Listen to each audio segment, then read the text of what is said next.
Bom dia, pessoal. Então, aqui estou eu, recuperando a cirurgia e quero dar uma rápida passagem aqui com vocês nas temáticas que serão abordadas na segunda etapa do país. Pelo que nós vimos ao longo deste ano, eu vejo com muita tranquilidade as temáticas que serão abordadas. Tá? Então, está gravando esse áudio aqui, esse vídeo, a gente só vai destacar alguns pontos assim, que sempre é bom lembrar, né? Vamos lá então. Primeira coisa, gente, no segundo ano, a segunda etapa do país, a concentração é a sociedade moderna e o desenvolvimento da sociologia. Então, dentro dessa discussão aí, a primeira temática abordada sobre os tipos de dominação na perspectiva da teoria de Max Weber. Então, ele trabalha a dominação legal, a dominação tradicional, a dominação carismática, né? Então, nós já vimos isso, mas sempre eu vou lembrar porque Weber estuda a ação social. O que é a ação social? Esse é o objeto de pesquisa dele e o método é um método social compreensível. Portanto, quando ele vai estudar a ação social, ele diz que a ação é movida por valores. Então, qualquer tipo de comportamento que existe na sociedade, na perspectiva de Max Weber, você tem que pensar ele dentro desse núcleo de reflexões que ele constrói. Bacana? Vamos lá então. Então vamos lá, os tipos de ações, né? Então você tem a ação tradicional, né? Pautada em valores focados na cultura, a ação afetiva, que é ligada pela emoção. Essas duas elas não são movidas por princípio de racionalidade. Você vê que as pessoas brigam por questões de cultura, de tradição, de time de futebol, de religião, muito ou pelo caráter tradicional, pelo caráter afetivo, né? Não dá para fazer uma mensuração racional desses comportamentos. Você tem que pegar qual o universo e o contexto da tradição e da emoção. A terceira é a ação tradicional, a ação racional. A terceira é a ação racional legal, é a ação racional pautada em valores éticos e morais. Tá? A ação racional pautada em valores éticos e morais é a ação que define o comportamento, principalmente da sociedade alemã que vive, estuda, que é muito centrada na ciência, na tecnologia, coloca a razão acima de tudo. Né? Uma sociedade que tem um legado muito forte do pensamento cartesiano. E a última tipologia, que são quatro, né? A ação tradicional, a ação afetiva, a ação racional, pautada em valores éticos e morais, e a última é a ação racional pura. Ele fala que essa a ação racional pura é pautada tipicamente em valores burocráticos, em valores acadêmicos, em valores focados e racionais. Né? Ela não tem nenhum tipo de tradição, de paixão,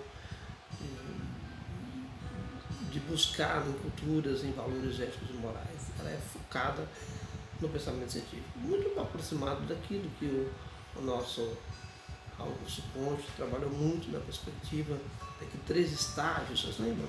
Os 3 estágios de desenvolvimento: estágio teológico, estágio metafísico, estágio positivo. Muito bem, a racionalidade pura ela é muito focada nesse estado racional lógico.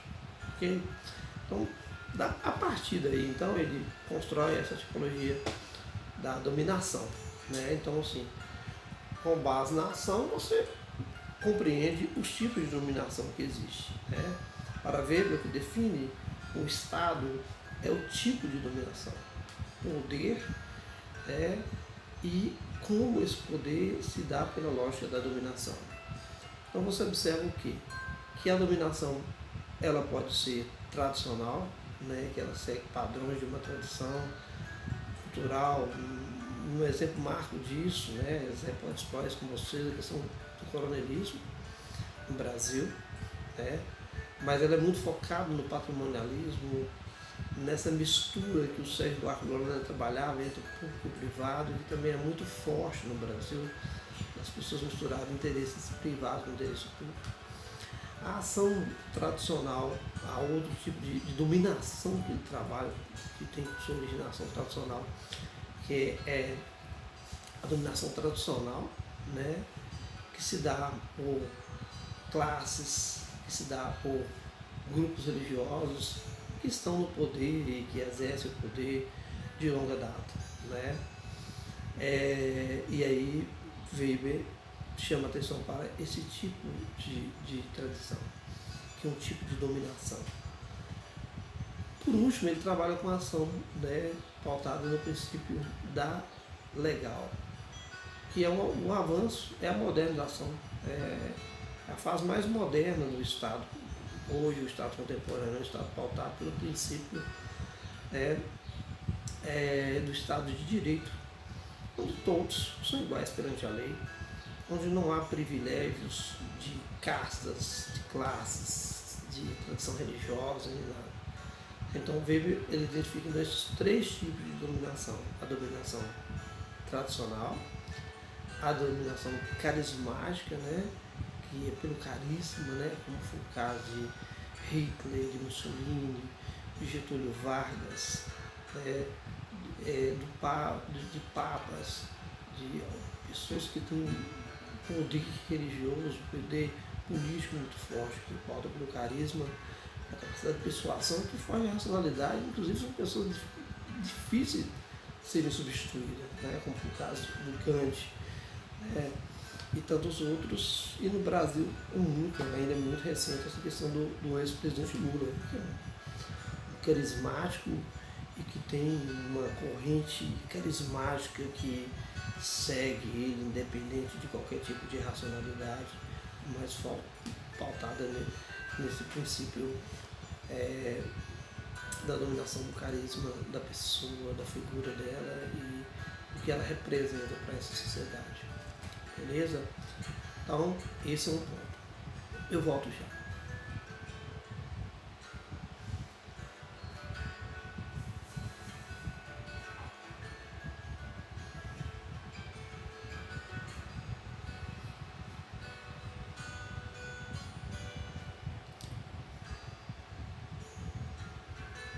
Muito bem, retornando às nossas, seguindo o roteiro do país, segunda etapa, vamos lá para o próximo ponto importante.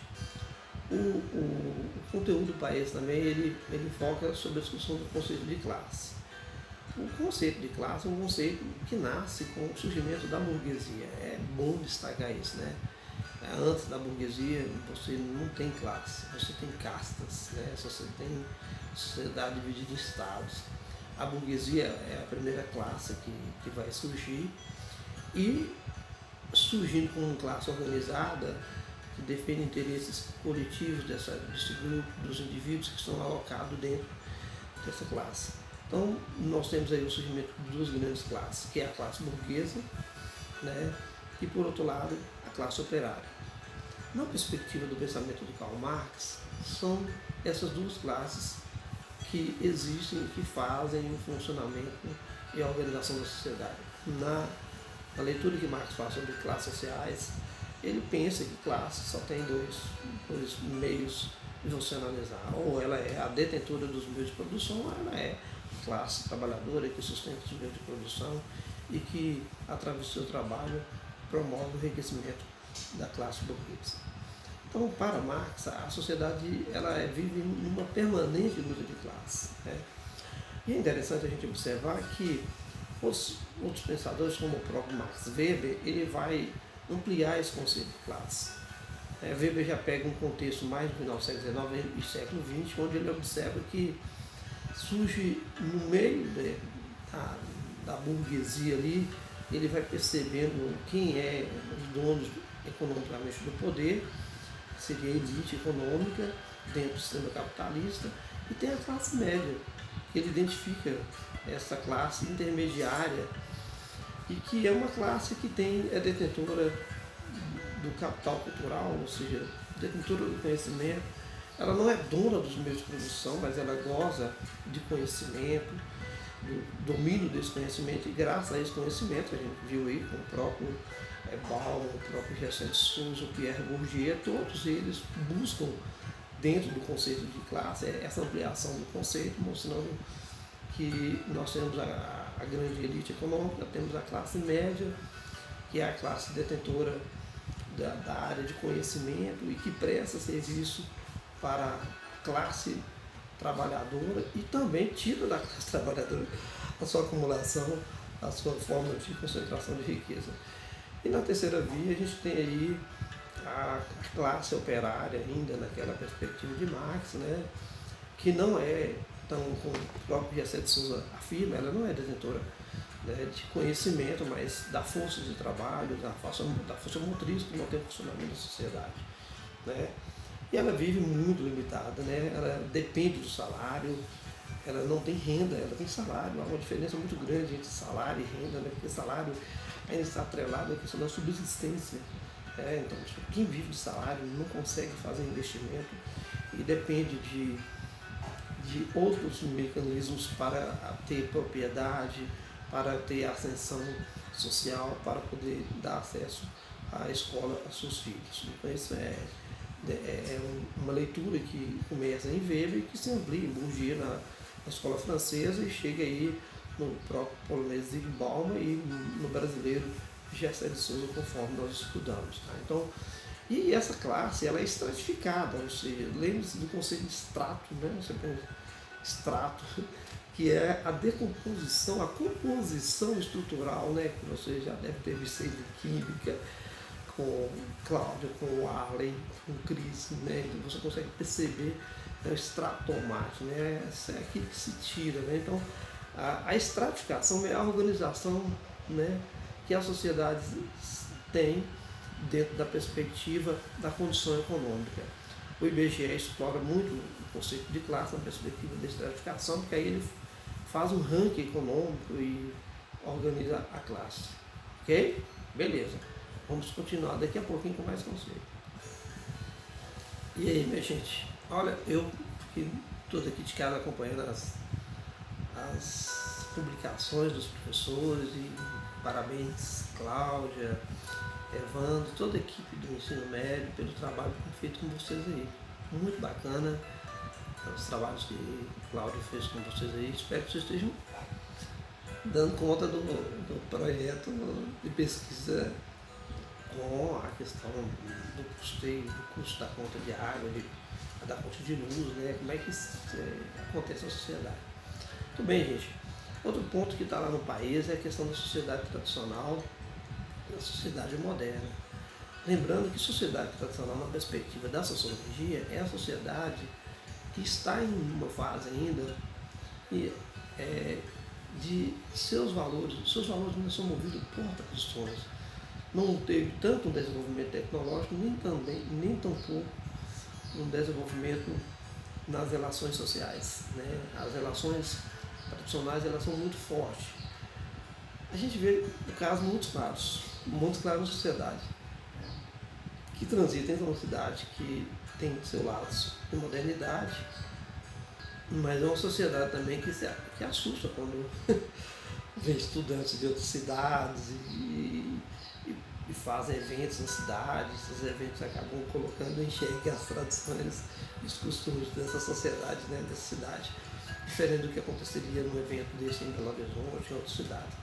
Então a sociedade moderna, ela não é só moderna na perspectiva da tecnologia, mas também dos valores, das relações sociais, da convivência social. E é uma sociedade mais desapegada às questões tradicionais, à religião. Então, assim, ela se vai muito pela lógica do mundo materialista mesmo, do consumo, do mundo do prazer. Bacana? Então vamos lá, gente. Agora a gente tem a perspectiva do conceito de capitalismo. Nós vamos trabalhar isso agora. Ok, minha gente. Então, para a gente concluir esses tópicos do país do segundo ano, eu queria só reforçar com vocês e também os alunos do terceiro ano que terem acesso a esse material. O conteúdo é praticamente o mesmo, né? Só avança algumas temáticas, algumas áreas. Mas é bom lembrar o seguinte: o conceito de cidadania é o carro-chefe do século nasce lá desde a Revolução Francesa, mas ele vai ganhando novas corporações, novas modulações.